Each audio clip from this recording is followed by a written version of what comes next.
नमस्कार, मैं वीणा मिश्रा कक्षा 12वीं की अभिव्यक्ति और माध्यम पुस्तक के पाठ नाटक लिखने का व्याकरण लेकर प्रस्तुत हूँ। परीक्षा में नाटक की रचना प्रक्रिया से संबंधित प्रश्न आएंगे और उसमें यह पाठ बहुत ही महत्वपूर्ण भूमिका अदा करता है। तो आइए इसके कुछ महत्वपूर्ण प्रश्न देखते हैं। मैंने पूरी कोशिश की है कि इस पाठ से सभी प्रकार के प्रश्न लिए जाएं। तो आइए चलते हैं। सबसे पहला प्रश्न बनता है नाटक से संबंधित कि नाटक किसे कहते हैं या नाटक की परिभाषा क्या है। तो इसका उत्तर है कि साहित्य की वह विधा, विधा जो है वो विधा मतलब कि लिटरेचर के टाइप्स ऑफ लिटरेचर। तो साहित्य की वह विधा जिसको पढ़ने या सुनने के साथ जिसका अभिनय भी किया जाता है उसे नाटक कहते हैं। तो ये बहुत ही सरल परिभाषा है। जब आप नाटक शब्द सुनते हैं तो आपके दिमाग में सबसे पहले एक्टिंग आती है, एक्टिंग अर्थात अभिनय। तो वही इसकी परिभाषा है कि इसमें पढ़ने या सुनने के साथ साथ जिसका अभिनय भी किया जाता है उसे नाटक कहते हैं। पारंपरिक संदर्भ में नाटक काव्य का एक रूप है, उसे दृश्य काव्य भी कहा जाता है। जो रचना श्रवण ही नहीं दृश्य द्वारा भी दर्शकों के हृदय में रसानुभूति करती है उसे दृश्य काव्य या नाटक कहते हैं। क्योंकि इसे देखा जाता है इसलिए दृश्य काव्य कहते हैं। तो नाटक में दृश्य काव्य से अधिक रमणीयता होती है। नाटक का प्रमुख उपादान है उसकी रंगमंचीयता, अर्थात रंगमंच पर जब उसको प्रस्तुत किया जाता है वही उसका प्रमुख उपादान है। हिंदी साहित्य में नाटकों का विकास वास्तव में आधुनिक काल में भारतेंदु युग से हुआ। भारतेंदु युग से पूर्व भी कुछ नाटक पौराणिक, राजनैतिक, सामाजिक आदि विषयों को लेकर रचे गए थे। तो भारतेंदु हरिश्चंद्र का जो युग था, भारतेंदु युग, उससे नाटकों का वास्तव में प्रारंभ हुआ है। अब दूसरा प्रश्न है नाटक में ध्यान देने योग्य मुख्य बातें बताइए कि नाटक किस तरह से लिखा जाना चाहिए। तो ये रचना प्रक्रिया से संबंधित प्रश्न है। तो पहली बात जो ध्यान रखनी है कि नाटक हमेशा वर्तमान काल में ही होना चाहिए। आप इसमें भूतकाल का भी प्रसंग ले सकते हैं, भविष्य काल का भी ले सकते हैं, किंतु उसके जो निर्देश हैं वो वर्तमान काल में ही होते हैं। नाटक में घटनाओं का एक निश्चित क्रम होना चाहिए। नाटक में अस्वीकार की भावना और निश्चित समय सीमा होनी चाहिए। अस्वीकार होना चाहिए और निश्चित समय सीमा भी होनी चाहिए। अब ये अस्वीकार को हम आगे और डिटेल में पढ़ेंगे। नाटक की भाषा संक्षिप्त, सांकेतिक और दृश्यात्मक होनी चाहिए। दृश्यात्मक अर्थात ऐसी भाषा जिसमें दृश्य बनने की क्षमता होती है। संवाद अर्थात डायलॉग सहज होने चाहिए और बहुत ही स्वाभाविक होने चाहिए, नेचुरल होने चाहिए, उसमें बनावटीपन नहीं होना चाहिए। तीसरा प्रश्न है नाटक में समय के बंधन के महत्व को स्पष्ट करिए। जब हम नाटक लिखने का व्याकरण पाठ पढ़ते हैं तो सबसे पहले इसी चीज़ को की व्याख्या की गई है। समय का बंधन, एक नाटक को शुरू से लेकर अंत तक एक निश्चित समय सीमा में पूरा होना होता है। तो इस चीज़ का ध्यान रखें। दूसरा है पॉइंट कि घटना भूतकाल की हो या भविष्यकाल की हो, मंच के निर्देश हमेशा वर्तमान काल में ही लिखे जाते हैं। तीसरी चीज़ जो ध्यान देने लायक है कि नाटककार को ये सोचना चाहिए कि दर्शक कितनी देर तक किसी कहानी को अपने सामने घटित होते देख सकता है, क्योंकि बहुत ज़्यादा लंबी यदि होगी तो दर्शक बोर हो सकते हैं, इसलिए इस बात का ध्यान रखना चाहिए। चौथा पॉइंट है कि नाटक में किसी भी चरित्र का पूरा विकास दिखाने के लिए समय का ध्यान रखना ज़रूरी है। अर्थात जितने पात्र हमने लिए हैं उनका पूरा विकास उसमें हमें दिखाना है। अगला पॉइंट है भरत मुनि के नाट्यशास्त्र, ये ग्रंथ है भरत मुनि का। नाट्यशास्त्र के अनुसार नाटक में 3 अंक होते हैं और हर एक अंक की अवधि 48 मिनट की होती है, कम से कम 48 मिनट की होती है। तो इन बातों का ध्यान रखना ज़रूरी है। चौथा प्रश्न बनता है नाटक साहित्य की अन्य विधाओं से कैसे भिन्न है, स्पष्ट कीजिए। अब साहित्य की अन्य विधाएं क्या हैं? कहानी, कविता, उपन्यास इत्यादि। तो साहित्य की अन्य विधाएं पढ़ने या सुनने तक सीमित होती हैं, उनको केवल पढ़ते हैं या सुनते हैं। परंतु नाटक पढ़ने सुनने के साथ देखा भी जाता है, इसमें अभिनय भी किया जाता है और इसीलिए इसको दृश्य काव्य की संज्ञा भी दी गई है। अन्य विधाओं को पढ़ते सुनते समय हम रोक सकते हैं। कहानी पढ़ रहे हैं, अधूरी कहानी है उसको छोड़ दी और आगे चले गए कुछ काम करने और फिर करके आगे फिर पढ़ लिया। तो किंतु नाटक जब हम देखने बैठते हैं तो नाटक के साथ पूरे पात्र, मंच सज्जा, ध्वनि माध्यम सब कुछ जुड़ा रहता है, तो नाटक के साथ उसको बीच में रोकना संभव नहीं हो पाता है।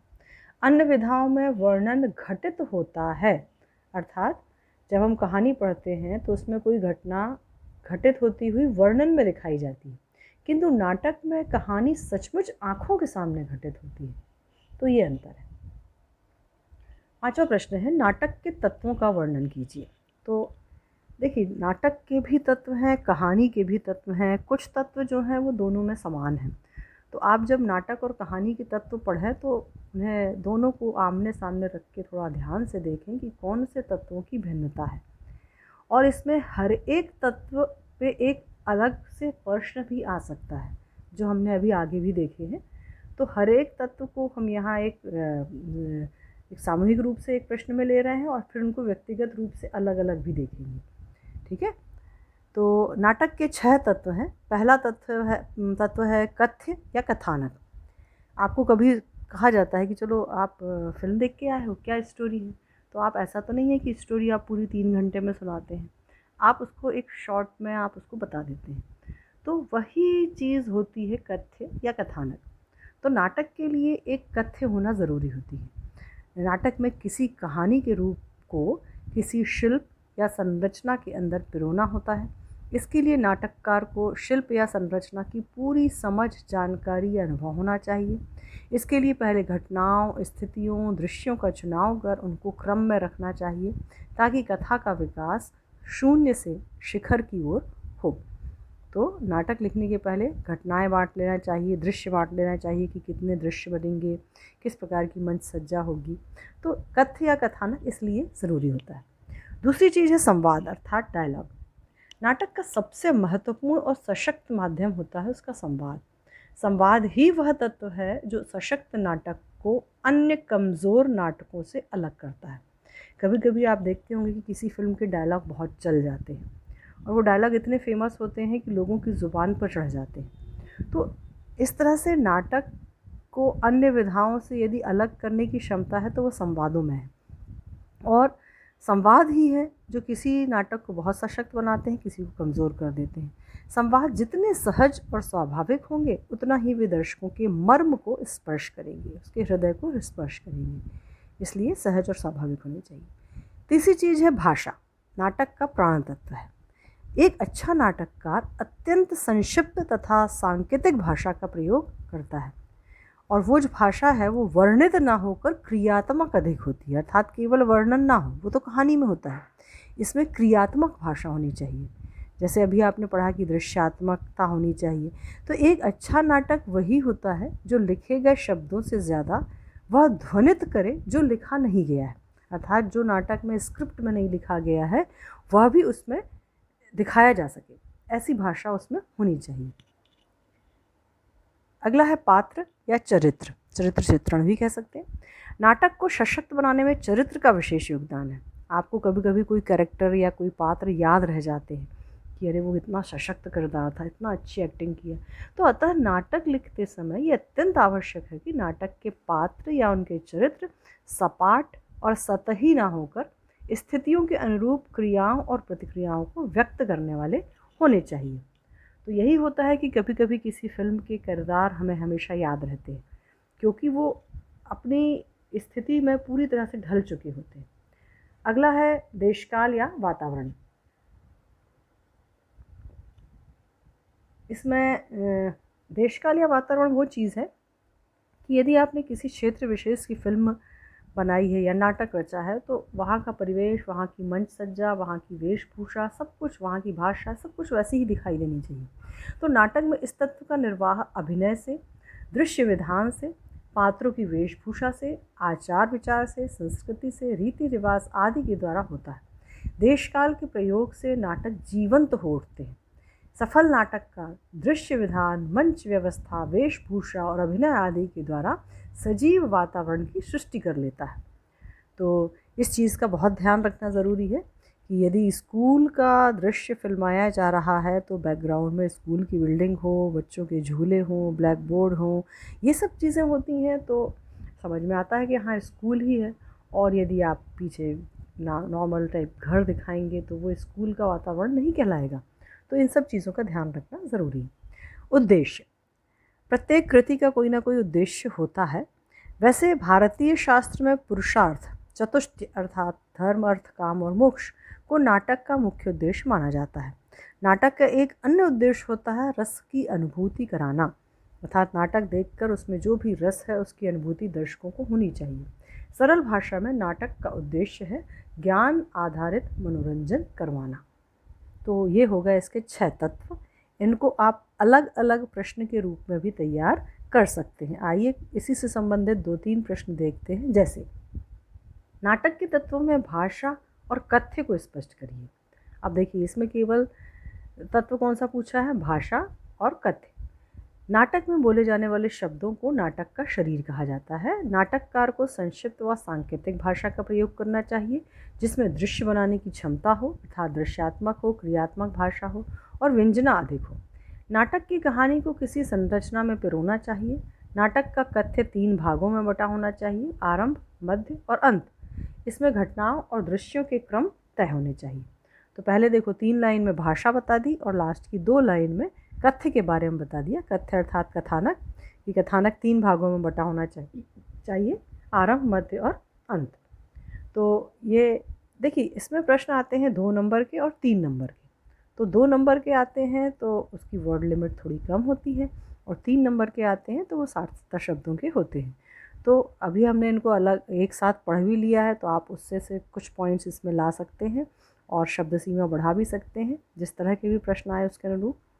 प्रश्न 7 है नाटक के तत्वों में संवाद और पात्रों के चरित्र चित्रण के महत्व को स्पष्ट करिए। अब यहाँ भी देखिए 2 पॉइंट पूछा है, संवाद और चरित्र चित्रण। तो संवाद जो है वो दृश्यात्मक होने चाहिए। नाटक में कुछ अनकहे संवाद होने चाहिए और विरोधी विचारधाराओं के संवाद भी होने चाहिए। आप देखते होंगे हमेशा कैरेक्टर कुछ हीरो होते हैं तो कुछ विलन होते हैं। दोनों जब होते हैं तभी कहानी में मज़ा आता है और इंटरेस्ट पैदा होता है। तो ये विरोधी विचारधारा के संवाद होना भी आवश्यक है। पात्रों का चरित्र चित्रण, नाटक में विरोधी पात्र होने चाहिए जिससे स्वीकार व अस्वीकार की स्थिति बन सके। नाटक के पात्र सतही व टाइप्ड न हो। चरित्रों का विकास क्रिया प्रतिक्रियाओं द्वारा हो। यही चीज़ अभी हमने अगले पिछले प्रश्न में भी देखा था, तो यहाँ उसी को हमने एक विशिष्ट प्रश्न के रूप में देख लिया। तो इस तरह से आप अलग अलग यदि पूछा जाए तो उनका विवरण दे सकते हैं।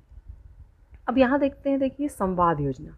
नाटक में अभिनय और संवाद योजना के महत्व को रेखांकित कीजिए। अब अभिनय अर्थात एक्टिंग किसी अभिनेता या अभिनेत्री के द्वारा किया जाने वाला वह कार्य है जिसके द्वारा वे किसी कथा को दर्शाते हैं, साधारणतया किसी पात्र के माध्यम से।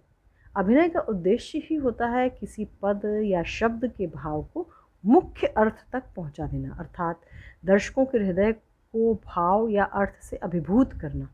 तो ये होती है अभिनय, एक्टिंग, जिसे देखकर हम लोग भावाभिभूत हो जाते हैं, कभी रो पड़ते हैं, कभी हंस पड़ते हैं।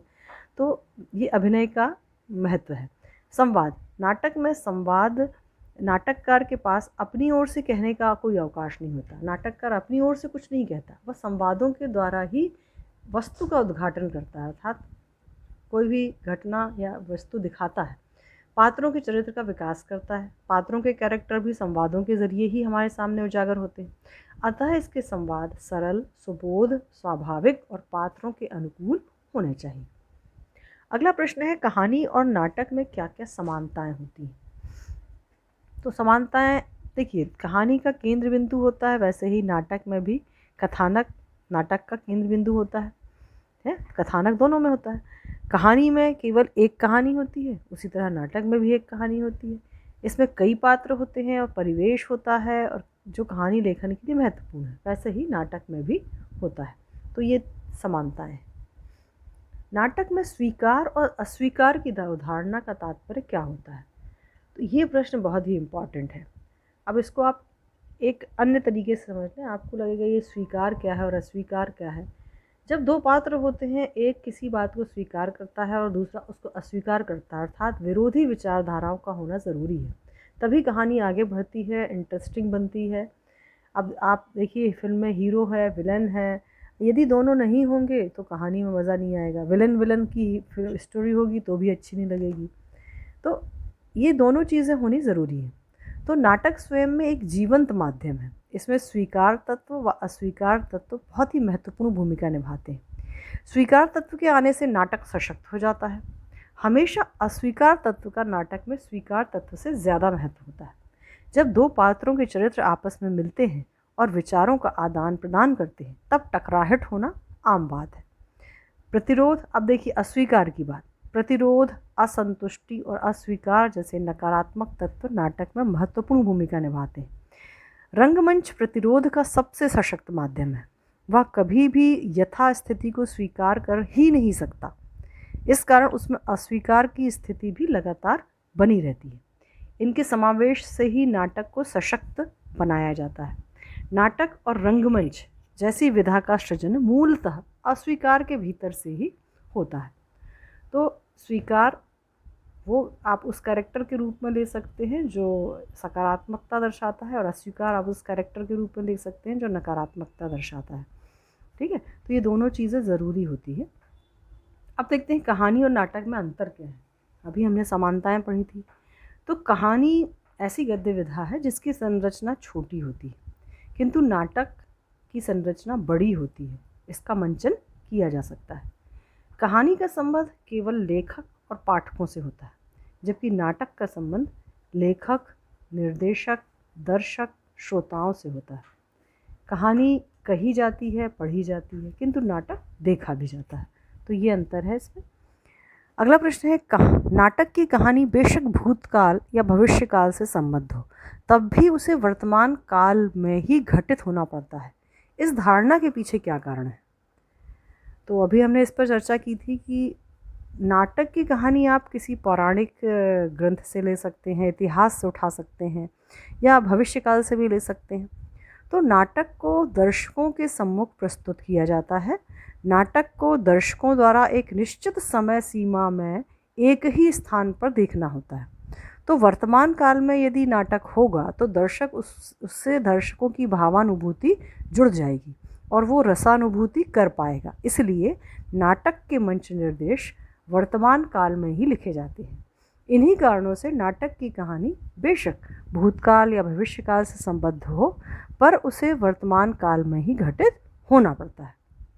तो आप बहुत सी ऐसी ऐतिहासिक कहानियाँ फिल्मों में देखते होंगे, सीरियल में देखते होंगे जो अतीत से जुड़ी हैं, किंतु उसमें वो घटित होती हैं वर्तमान काल में ही। क्यों? क्योंकि ताकि आप उसकी रसानुभूति कर सकें। नाटक में अस्वीकार की उपस्थिति क्यों ज़रूरी है? देखिए, अभी हमने एक प्रश्न पढ़ा था कि स्वीकार और अस्वीकार की अवधारणा स्पष्ट करिए। अब इसमें अस्वीकार क्यों ज़रूरी है? तो कोई भी जीता जागता संवेदनशील प्राणी वर्तमान परिस्थितियों से असंतुष्ट हुए बिना नहीं रह सकता है। हम हमेशा असंतुष्ट होते हैं अपनी वर्तमान परिस्थितियों से। तो जिस नाटक में असंतुष्टि, छटपटाहट, प्रतिशोध, अस्वीकार, ये सारे नकारात्मक तत्वों की जितनी ज़्यादा उपस्थिति होगी, नाटक उतना ही गहरा और सशक्त साबित होगा। यही कारण है कि आधुनिक नाटककारों को राम की अपेक्षा रावण, कृष्ण की अपेक्षा कंस अधिक आकर्षित करते हैं। ऐसे ही कुछ उदाहरण स्वरूप कुछ नाटक हैं, जैसे अंधा युग है, तुगलक है। इनमें भी कुछ ऐसे किरदार हैं जो ज़्यादा आकर्षित करते हैं। तो इसलिए अस्वीकार की उपस्थिति ज़रूरी है।